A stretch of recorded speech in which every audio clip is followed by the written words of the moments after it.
We're about to start. So welcome to the final session, and our first speaker is Binkai Lin, who is going to tell us about the constant inapproximability of parameterized dominating set problem.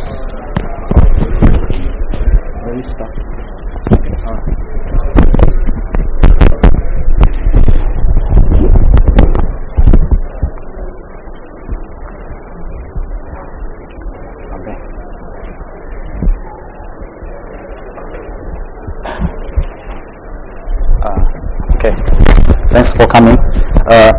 I will talk about constant FPT inapproximability of dominating set. This work is joined with Ijaten. So the minimal dominating set is a classical problem. In this talk, I will use gamma G to denote the minimal size of a dominating set of G. It is well known that finding a minimal dominating set is a NP-hard problem. Unless n equal to p, it cannot be solved in polynomial time. And there are two complementary approaches to dealing with hard computational problem. Approximation algorithm relaxes the goal of finding the exact solution or optimal solution, but usually insists on polynomial time. And we know that it is NP-hard to approximate the minimal dominating set to a factor below a log n factor. On the other hand, FPT algorithm focused on exact solution, but allowed us to use algorithm which running time is super polynomial in the parameter and polynomial in the graph. Here the parameter is gamma G. And unfortunately, assuming a hypothesis from parameter complexity theory, dominating set has no FPT algorithm. So a natural question is, does minimal dominating set FPT approximation algorithm even for a constant factor?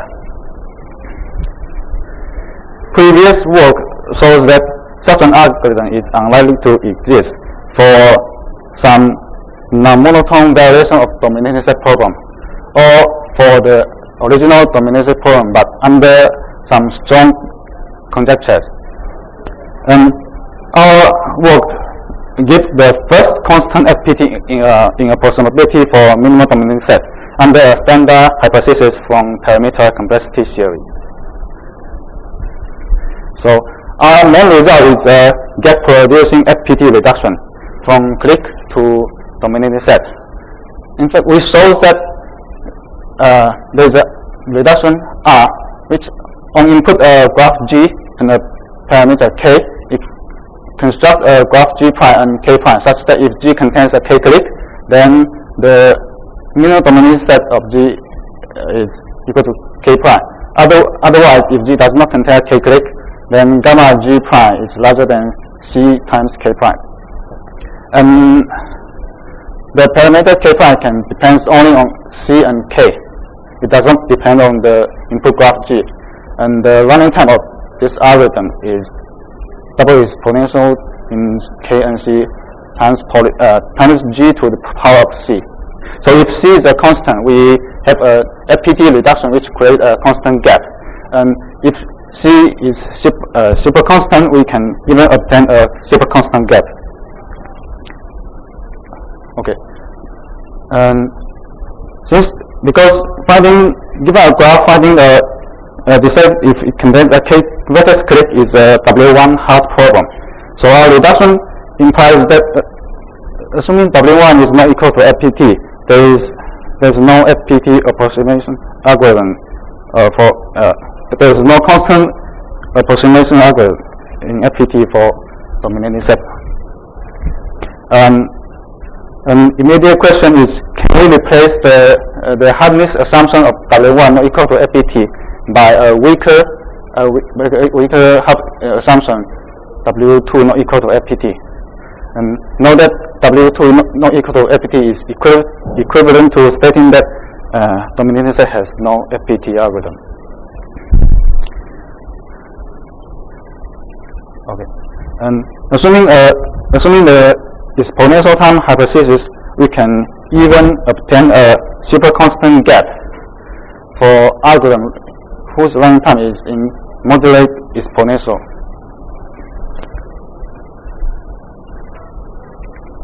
Okay, now we are going to the proof of the main result.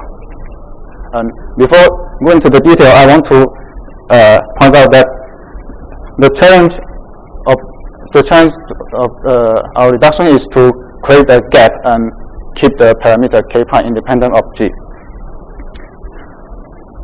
And to see the difficulty of this challenge, notice that the classical technique of creating a gap is to use PCP theorem. And an important feature of PCP theorem is that it uses global reduction. As a result, the parameter k prime depends on global information of the input graph G. And for example, k prime may be a polynomial of G. So we conclude that global reduction can create a gap, but does not keep the parameter in k prime independent of G. So how about local reduction? And local reduction can keep the parameter independent of G, but to create a gap using local reduction, one faces the problem of non-robustness of computation. Computation is an unstable object. By fleeting a single bit of its input, you can turn a no-instance into a yes instance. So imagine you have a local reduction which creates a gap. You fleet a bit and you turn a no-instance to a yes instance. In the output instance, because you have a gap, you need to fleet many bits to turn a no-instance to a yes instance. And then because it's local, each bit depends only on it depends only on about the number of its input. So such a reduction is not impossible, but somehow not easy to come up with. And the good news is we already have such a local gap reduction from click to by click with a one side gap. So this shows that there is a polynomial time algorithm. It's given a graph G with a small integer k, it constructs a bipartite graph such that if G contains k click, then there exists a S vertex set where S is equal to k choose 2 with h common neighbors. And if G does not contain a k click, then any S vertex set has at most L common neighbors. So this reduction keep all these parameters independent of the graph G and depends only on k, and we also have a gap. So this is seems to be a good reduction source for proving FPT inapproximability. Finally, I want to point out that the non-robustness of this gap, even in the no instance, there may still exist a S-1 vertex with large common neighbor. So our reduction takes two steps. First, we give a reduction from click to by click, which create a gap. Then we give a gap preserving reduction from by click to dominating set. The proof from click to by click can be found in my soda paper. Here I will give you the high level overview of the idea. So given a graph, we want to construct a bipartite graph, satisfy this condition. We start with an observation. First, if G contains k click, then we can find a k vertex subgraph with S equal to k choose 2 edges.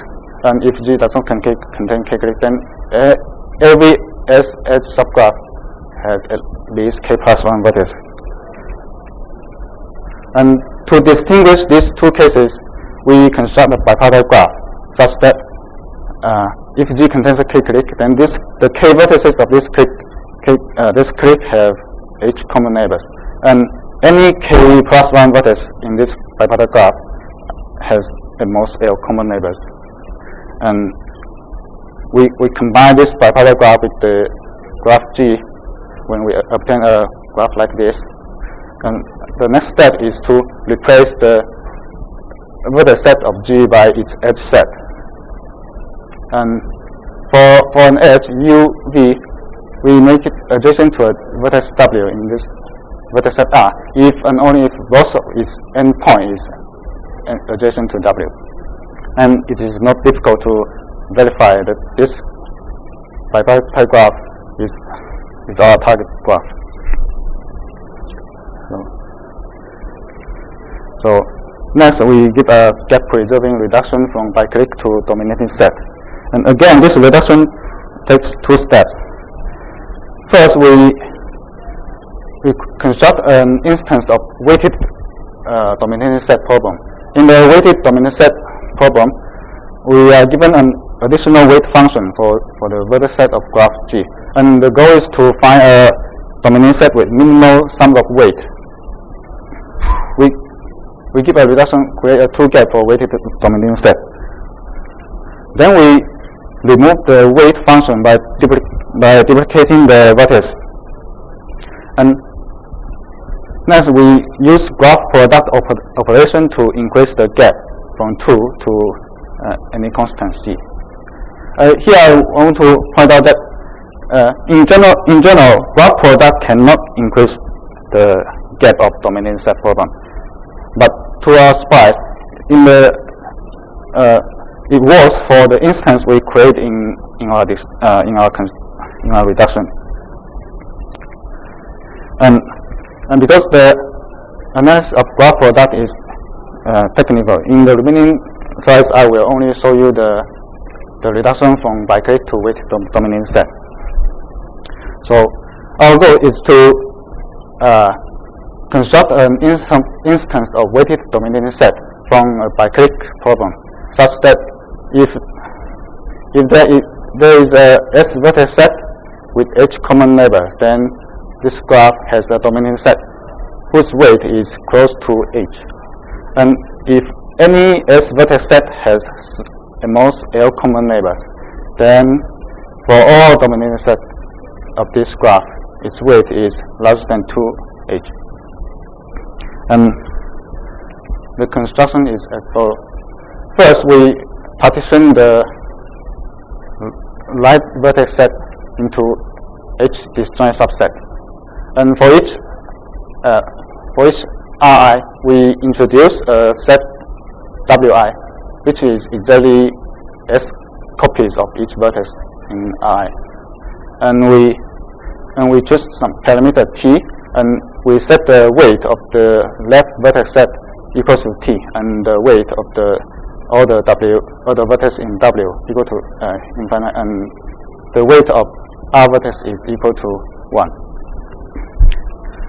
And we add edge between L and W and R, such that there is only two ways to dominate vertex set Wi. Either we choose a vertex Vi with its S neighbors in the set L, and we can dominate the vertex set Wi, or we choose two distinct vertices from I to dominate set Wi. And you can see if there exists a S vertex set with H common neighbors, then we can let the dominating set be this S vertex set and their common neighbors. And by the rule number 1, and this vertex set indeed dominate every vertex in W, and because L and R click, so it dominates all the vertices of this graph, and the weight of this set is close to H. And if for all vertex set with for S vertex set in L, if the common neighbor is at most L, then we have two cases. If for 1 minus epsilon H of Wi, we use two vertices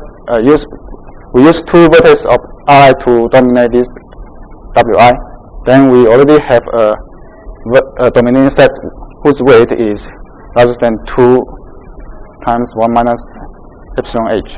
We are done. And otherwise, we must have at least epsilon at least epsilon h Wi. We use this rule to dominate the vertex set Wi, and if the weight of this set is upper bounded by 2h, we can obtain a contradiction. So how to prove this contradiction? First, recall that we have epsilon h vertex in the intersection of D and the set R. And by the first rule, each vertex in this set has at least S neighbors in the set L, in the set D intersection L. And if the weight of this set D is upper bounded by 2h, and because we set the weight of this vertex equal to T, we can show that the size of this set is relatively small. Then we can deduce that there exists a S vertex set with more than L common neighbors, which is contradict to this fact. So, in conclusion, our result reveal the distinctions, rule out the constant FPT approximation algorithm for this minimal dominating set, and the hypothesis that W1 is not equal to FPT. And we give a new elementary proof by passing the PCP theorem. And I believe that our technique of using the one-side gap of biclic as a reduction source may have more application in improving FPT approximability. Finally, I want to mention two open questions. The first question is about finding exponential time approximation algorithm for minimal dominating set. And the second question is about replace the hardness assumption by W2 not equal to FPT. Thank you.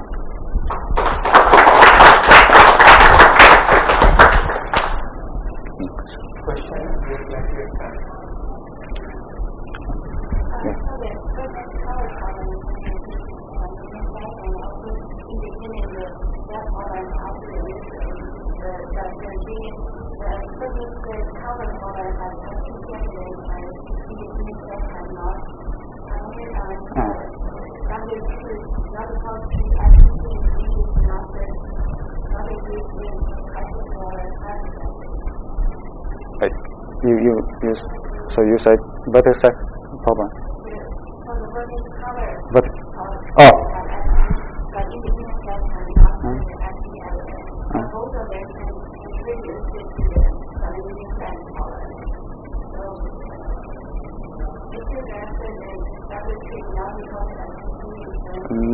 you reduce a problem to dominate a problem just means that it is not harder than dominating set. You reduce a problem to a dominating set problem, you actually prove that dominating set is harder than vertex cover. So no. To a harder. Okay, thank you.